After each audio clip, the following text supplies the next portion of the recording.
kalau kita mau bergerak pasti kita maju. Kalau kita nggak bergerak kita nggak akan maju. Iya benar. Iya. Ada sebuah iklan yang menyatakan sesuatu aja semakin ke depan. Kenapa pustakawan tidak boleh ke depan? Kan?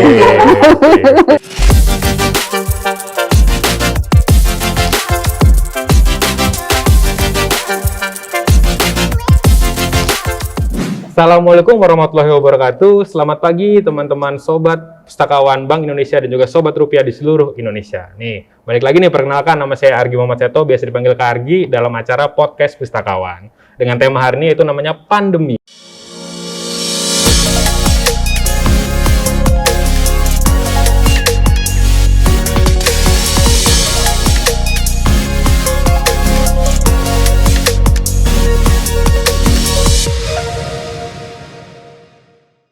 Hari ini saya sudah ditemani oleh dua pustakawan cantik-cantik nih dari daerah Lok Sumawe, ya kan?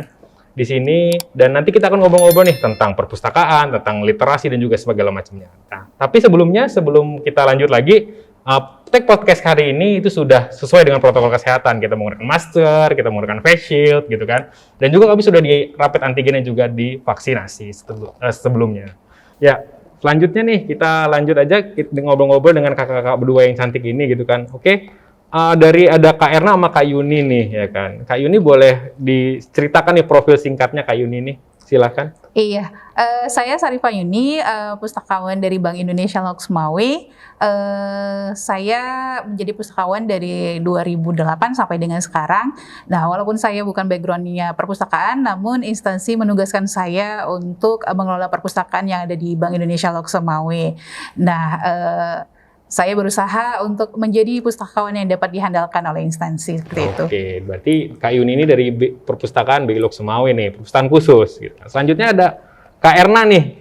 Kak Erna ini salah satu pustakawan berprestasi nih di provinsi dan juga mungkin di tingkat nasional juga sudah sering nih bergelut. Silakan perkenalkan diri Kak Erna. Halo, Assalamualaikum warahmatullahi wabarakatuh. Salam literasi. Perkenalkan, nama saya Ernawati.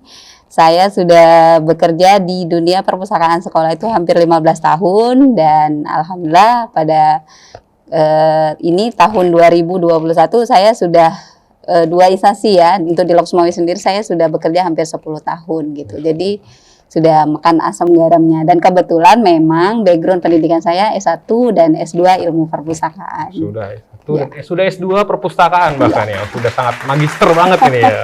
Nah, tadi juga saya sempat baca profilnya nih, Kak Erna ini sekarang ini dinobatkan sebagai pustakawan berprestasi terbaik se-Aceh tahun 2020. Tapi sebelumnya juga pernah 2014 sama 2015 ya Kak ya? Ya berarti berturut-turut nih gitu kan. Berarti benar-benar sangat-sangat luar biasa gitu kan. Terus bisa diceritain tuh Mbak, kayak mana itu prestasinya? Iya, kalau cerita prestasi sih bukan dari tahun 2014 ya. Saya berprestasi itu dari tahun 2007 itu sebagai tenaga perpustakaan sekolah, belum pustakawan.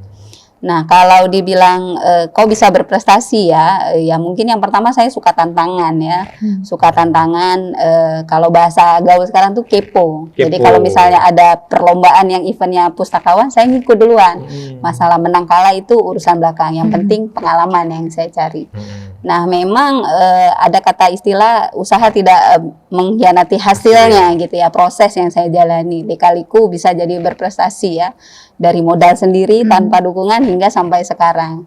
Ya nikmatnya ya sekarang dirasakan gitu. Tujuannya bukan sekedar bukan hanya untuk menyombongkan diri, tetapi paling tidak ini loh, jadi pustakawan kita punya hashtag atau tagar saya bangga jadi pustakawan. Walaupun pustakawan sekolah.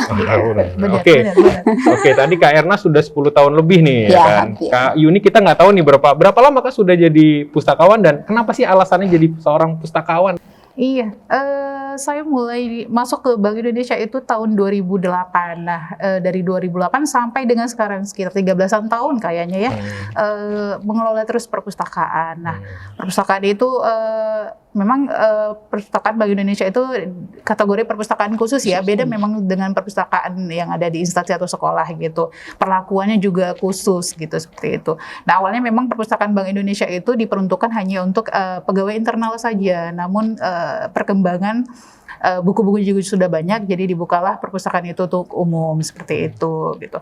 Nah, untuk prestasi perpustakaan kita sendiri memang di seluruh perpustakaan yang ada di Bank Indonesia di seluruh provinsi itu dinilai ya, mungkin itu untuk memotivasi pustakaan-pustakaan yang ada di Bank Indonesia. Dan untuk di perpustakaan Bank Indonesia sendiri, khususnya untuk Lok Sumawe, kita sudah mendapatkan peringkat juara satu. Wow. Juara satu perpustakaan terbaik tingkat kabupaten kota, tapi untuk Bank Indonesia sendiri gitu, untuk di seluruh provinsi gitu. Itu di tahun 2019 seperti itu. Berarti alasannya juga jadi pustakawan di Bank Indonesia ini karena udah tugas ya kayak, lalu juga jadi termotivasi karena udah berprestasi terus ya kayak. Iya benar. Nah, untuk yang udah berprestasi nih, ya kan? Kalau kakak kan udah masuk tuh jadi pengen berprestasi. Nah, untuk yang udah berprestasi nih gitu. Alasan awalnya tuh kenapa sih kak harus jadi pustakawan gitu? Kenapa memilih jadi karir pustakawan tuh? Iya, ya mungkin karena memang waktu melanjutkan pendidikan ya, selepas jenjang SMA itu saya melanjutkan S1 Ilmu Perusahaan di Universitas Sumatera Utara gitu ya. Pada masa itu saya masih angkatan ketiga gitu ya. Mengenyam ilmu pendidikan khususnya ilmu perusahaan itu kan orang memandang sebelah mata, ngapain sih kuliah jurusan ilmu perusahaan 5 tahun kerjanya cuma nyusun buku gitu. Nah tetapi atas dasar itu, atas cibiran itu menjadi cambuk buat saya, apalagi saya juga mencintai anak-anak ya, maksudnya suka dengan anak-anak, apalagi suka membaca buku. Kebetulan saya punya koleksi pribadi yang cukup banyak gitu kan. Terus bekerja di sekolah negeri dan di situ statusnya juga tenaga honor. Saya juga pernah mengalami gaji 300.000 loh sebulan. Kayak yang viral-viral itu ya? Iya gitu. Nah bahkan malah dengan gaji yang 300.000 itu bukan menyurutkan karena memang jeripaya atau hasil apresiasi itu bukan karena finansialnya, tetapi karena memang saya mencintai apa yang saya kerjakan gitu. Nah terus berlanjut sampai sekarang dan ya di sini memang bukti nyatanya bahwa memang semakin kita mencintai apa yang kita kerjakan, memang sesuai dengan backgroundnya kita, ya kenapa nggak kita lanjutkan, itu sih pada dasarnya itu. Terus saya juga melanjutkan pendidikan S2 kan, tetap duduk juga di perusahaan sekolah, kan ngapain gitu ya, sementara teman-teman saya udah naik kelas gitu, saya tetap di perusahaan.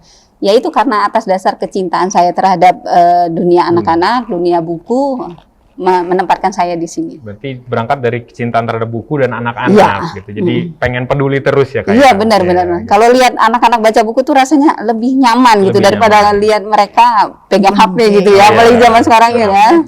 Nah ngomongin tentang perpus nih ya kan. Pasti perpus baca minat. Udah tadi ngomongin minat baca anak-anak gitu kan. Pasti nggak lepas dari namanya literasi nih. Iya. Tingkat literasi nih. Berdasarkan survei dari PISA. Ya kan, itu Indonesia itu peringkat ke-62 dari 70 orang, dari 70 negara deh, dari 70 negara. Pas banget nih, kita kan negara plus 62 nih, ya kan, kita peringkat 62 gitu kan. Dan dengan rasio 0,9 yang berarti 90 orang itu cuman membaca 1 buku selama 1 tahun.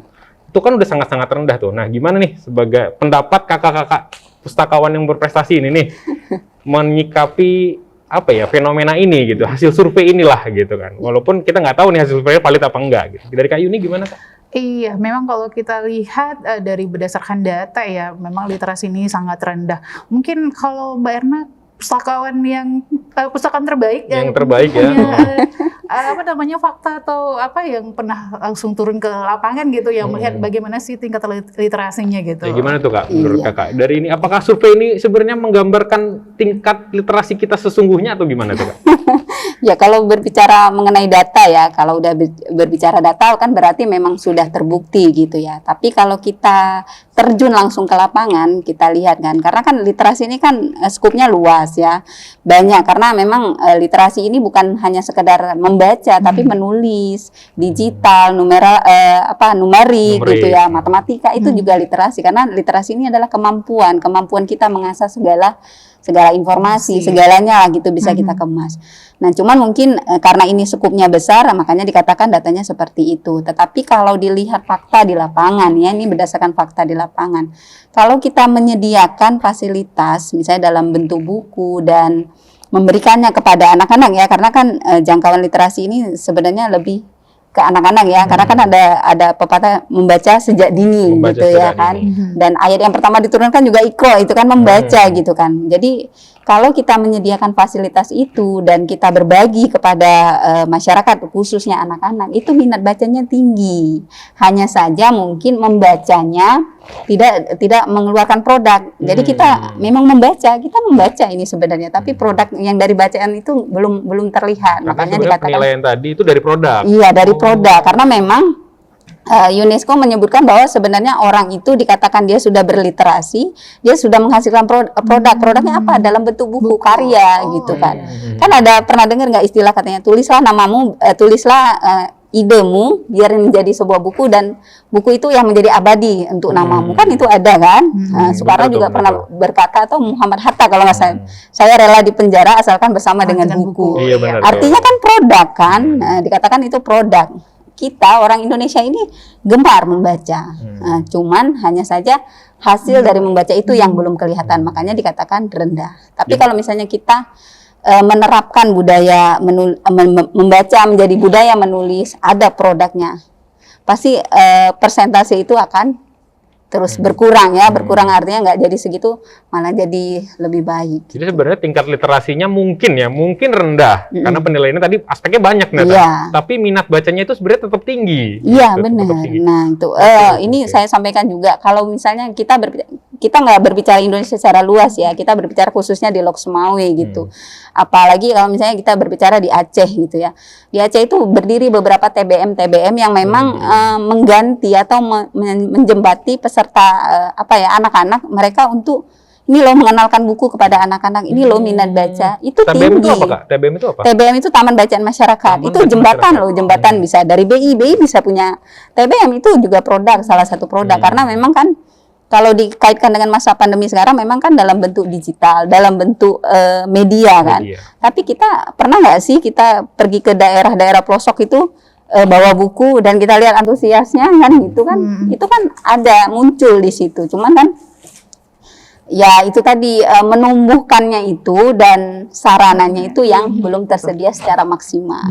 Itu sih yang saya lihat. Karena itu tadi ya, berarti tingkat literasi mungkin rendah. Ya. Tapi minat baca sebenarnya tinggi. Ya. Jadi nggak terlalu sinkron ya. Nilai 0,9 tadi itu ya. Ya, karena secara umum ya dia luas. Ternyata tingkat literasi itu banyak aspeknya gitu. Ini baru tahu juga saya nih.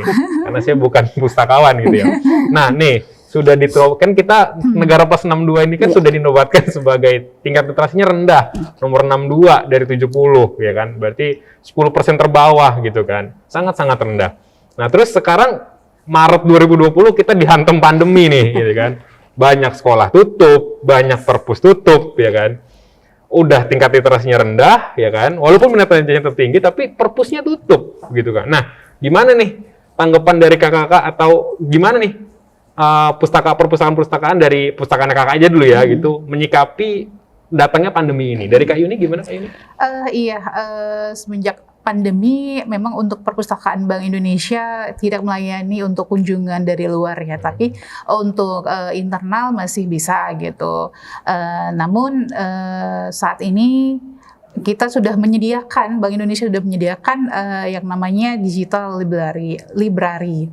Jadi masyarakat atau khususnya banyak penggunanya dari generasi baru Indonesia ya, Gen B, mereka sudah menggunakan IB Library. Nah, gimana tuh caranya kita bisa mengakses IB Library itu? Nah, jadi sudah tersedia di Play Store ya. Jadi masyarakat juga sudah bisa mengakses melalui Play Store. Nanti pilih menunya IB Library. Nah, untuk syaratnya juga mudah, pendaftaran juga mudah gitu. Nah, di situ nanti terdapat e-book ya. E-book banyak berbagai buku yang sudah disediakan di menu yang ada di IB Library seperti itu. Berarti dari perpustakaan Bank Indonesia seluruh Indonesia seperti itu ya? Iya, seluruh Indonesia. Jadi sebenarnya BI itu sudah ngebuat sebuah platform ya tadi namanya IB Digital Library. Itu bisa membuat masyarakat luas, itu bisa dipergunakan masyarakat luas ya, ya? Benar. Masyarakat luas itu ngedownload nih e-book yang bisa digunakan untuk kepentingan masyarakat banyak. Itu bisa untuk jurnal, bisa untuk skripsi segala macamnya juga gitu kan. Bisa di-download ya di mana Kak? Di Play Store. Iya. Namanya IB Digital Library.